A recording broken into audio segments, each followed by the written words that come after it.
The colonel stood frozen at the gate, his uniform pressed sharp, his eyes steady, and a soldier's casket waiting on the runway. But instead of respect, he was met with disbelief. A flight attendant pointed at him and spat the words, "You're not who you claim to be." 8 minutes before takeoff, he picked up his phone. 90 seconds later, the entire crew's lives were changed forever. Colonel David Johnson walked through the quiet terminal with a heaviness in his chest that no uniform could hide. His medals shone under the bright airport lights, but to him they felt like weights, reminders of the countless lives lost under his command.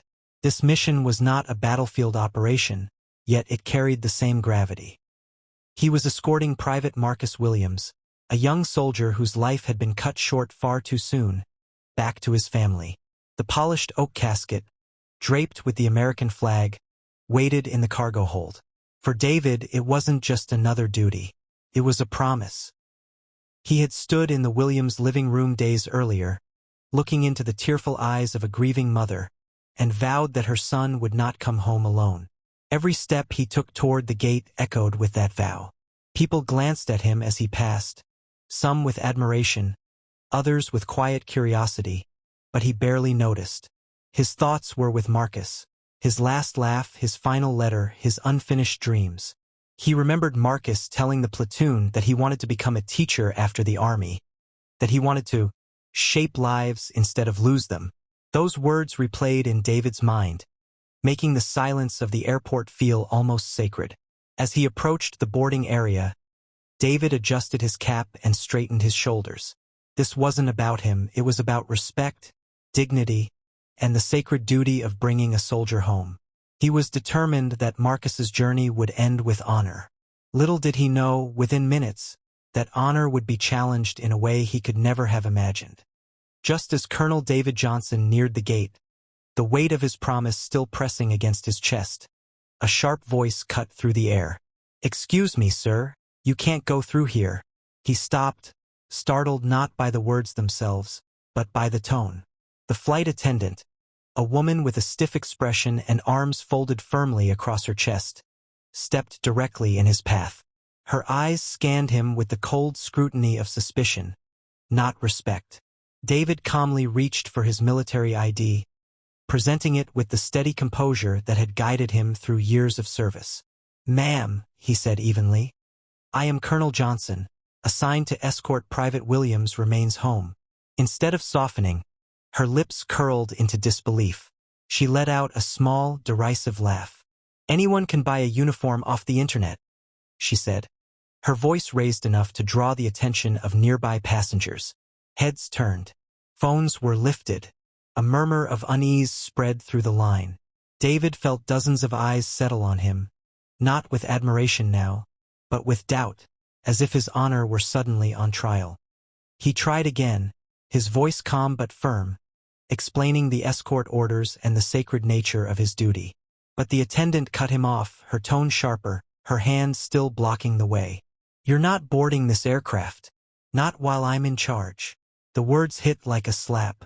David's jaw tightened, his pulse quickened, but years of discipline kept him steady. The humiliation burned quietly inside him as whispers rippled through the crowd. He could feel the weight of judgment pressing from all sides. Behind him, the flag-draped casket waited in silence. Ahead of him, a barrier of arrogance and disbelief stood tall. Colonel David Johnson stood firm, his ID still in his hand, the weight of decades of service pressing against the moment. He had faced insurgents, led men through ambushes, and buried more soldiers than he cared to remember. Yet never had he felt this particular sting. The attendant's eyes narrowed, scanning him as if he were a criminal caught in a lie. Passengers gathered closer, their whispers circling like vultures. Some pulled out phones to record, others simply stared, unwilling to look away from the humiliation unfolding before them. David spoke once more, his tone measured, steady. "Ma'am, I am on official orders. I am escorting Private Williams, whose remains are already on this plane. The documents are in order. Please, do not delay this duty." But instead of listening, the attendant smirked. "You're not fooling anyone. I don't care what story you made up. "You're not who you say you are, and you're not getting on this flight." Her words, sharp as glass, echoed through the terminal. The sting wasn't just in her accusation. It was in the blatant disregard for the uniform, the flag, and the life resting beneath it. David's chest tightened, but his face remained calm, the years of discipline holding his emotions behind an iron wall. He could feel the eyes of strangers burning into him, some pitying, some judging. A small child whispered to his mother, "Is he in trouble?" The mother quickly hushed him. David wanted to shout, to remind them all of the sacrifice, of the dignity owed to the fallen. But he knew better. He knew silence was sometimes the sharpest weapon. So he stood there, still unwavering, carrying both the insult and the weight of a soldier's memory. The terminal clock ticked toward departure, its glowing numbers reminding Colonel David Johnson that time was slipping away. 8 minutes until takeoff. The casket in the hold could not wait. His patience had been tested, his honor questioned, and yet he had said nothing more. But now his duty was at risk. He reached into his pocket and pulled out his phone, the same way he once reached for a radio on the battlefield. Calm, precise, and with unshakable purpose. He dialed a single number. When his commanding officer answered, David's voice was steady, but beneath the surface it carried the weight of both anger and sorrow. "Sir, this is Colonel Johnson. I am being blocked from boarding while escorting Private Williams' remains." For a heartbeat, there was silence. Then came the response, sharp and decisive. "Stand fast, Colonel. This ends now." 90 seconds later, the air in the terminal shifted. Radios crackled. Cell phones buzzed with urgent calls from higher authorities. The captain of the aircraft, confused but alert, was ordered to stand down until the matter was resolved. The gate agent's face went pale as she read a message flashing across her screen, and the attendant, still standing firm with arms crossed, suddenly faltered as murmurs spread among the crew. Someone whispered, "He really is a colonel. They're saying the Pentagon just called." Passengers watched in stunned silence as the ripple of authority spread faster than wildfire. What had begun as humiliation for one man was unraveling into panic for an entire crew. David said nothing. He simply lowered his phone, slid it back into his pocket, and stood tall. The uniform on his chest did not need defending. Truth had already begun its march, and nothing could stop it. When the final clearance came through, Colonel David Johnson stepped past the stunned attendant without a word. He did not gloat, nor did he glance back. His boots struck the jet bridge with quiet authority, every step a reminder of the dignity she had tried to deny him. Passengers parted to let him pass, and then, almost as if on instinct, soft applause rose from the rows of seats.